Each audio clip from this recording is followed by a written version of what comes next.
여기 조선의 여학생들을 목숨 걸고 보호한 대한민국의 영웅이 있습니다. 그녀의 이름은 이사벨라 맨지스.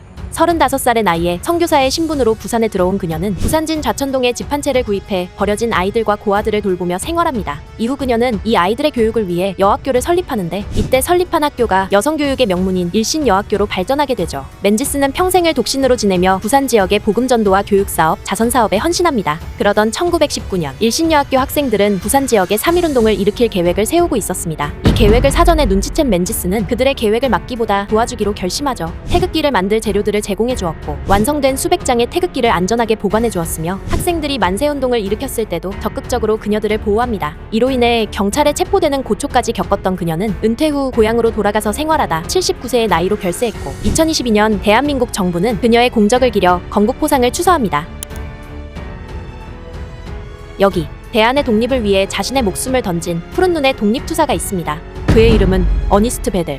러일전쟁 취재를 위해 건너왔다가 조선을 악랄하게 탄압하는 일본의 만행을 두 눈으로 목격한 그는 이 모든 참상을 국제사회에 알리기로 다짐합니다. 당시 일본은 조선에서 발행되는 모든 신문을 검열하고 있었지만 영국인이 창간한 신문은 손댈 수 없다는 걸 알고 있었던 베델은 대한매일신보라는 항일신문을 창간해 을사늑약의 부당함을 전 세계에 알리는 등 일본의 만행을 강력하게 비판했습니다. 이런 베델의 행동을 지켜볼 수만은 없었던 일본 정부가 영국 정부에게 문제를 해결해달라고 간청했고 영국 정부가 이를 받아들여 결국 베델은 벌금과 금고형을 선고받게 됩니다. 베델은 금고형이 끝나자마자 다시 한국으로 돌아왔지만 건강이 크게 나빠졌고 나는 죽지만 신보는 영생케하여 한국 동포를 구하게 하시오. 나는 유언을 남기며 37세의 심장병으로 별세합니다. 그의 유해는 합정역 근처 외국인 선교사 묘원에 안장되었고 이후 대한민국 정부가 그에게 건국훈장을 추서하면서 공식적인 독립유공자로 인정받습니다.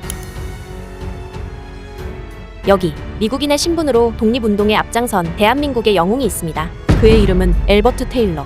금광기술자였던 아버지와 함께 21살의 나이에 조선으로 건너온 그는 금광사업과 미국 UPI 통신사의 특파원을 겸임하며 지냅니다. 그러던 중 영국 배우 출신의 메리 테일러와 결혼해 아이를 낳게 되는데 해당 병실에서 조선인 독립투사들이 숨겨놓은 독립선언서를 발견하게 된 그는 조선이 일본으로부터 독립을 간절히 원한다는 사실을 전 세계에 알리기로 결심하죠. 그러나 막 아이를 출산한 아내를 두고 떠날 수 없었던 엘버트 테일러는 입수한 독립선언서를 자신의 동생에게 전달했고 그의 동생이 일본 경찰의 눈을 피해 독립선언서를 반출하는 데 성공하면서 조선의 3.1운동이 전 세계에 알려지게 됩니다. 이후에도 제암리 학살 사건을 취재하고 조선 총독부에 항의하는 등 조선의 독립운동에 적극 협조하다가 결국 미국으로 추방된 엘버트 테일러는 73세의 나이에 심장마비로 별세했고 그의 유해는 유언에 따라 대한민국으로 이송되어 서울 외국인묘지공원에 안장됩니다.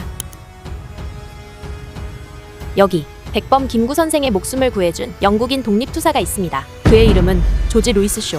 아일랜드계 영국인 아버지와 일본인 어머니 사이에서 태어난 그는 20대 초반에 청나라에서 무역 및 선박 사업을 시작합니다. 그러던 1919년 아일랜드에서는 독립전쟁이 발발했고 조선에서는 3.1운동이 일어나게 되는데 자신의 뿌리인 아일랜드와 같은 처지였던 조선에 깊게 공감한 조지 쇼는 조선의 독립운동을 적극 지원하기로 결단합니다. 그는 곧바로 대한민국 임시정부 교통국을 설립해 상해 임시정부와 국내의 연락책 역할을 수행했고 군자금 및 각종 무기들을 운반했으며 일본에 쫓기는 독립운동가들을 숨겨주거나 망명을 도와주기까지 했습니다. 이때 조지 쇼는 일본에 쫓기던 백범 김구 선생의 목숨을 구하기도 했죠. 그런 그를 좋게 볼 리 없었던 일본 정부는 내란죄 명목으로 그를 체포합니다. 물론 영국 정부의 강력한 항의로 곧바로 풀려났지만 지속적인 일본의 감시와 탄압에 시달리다 1943년 63세의 나이로 별세했고 광복 이후 그에게 건국훈장이 수여되면서 독립유공자로 인정받게 됩니다. 구독과 좋아요를 눌러주시면 더 많은 잊혀진 영웅들이 세상에 공개됩니다.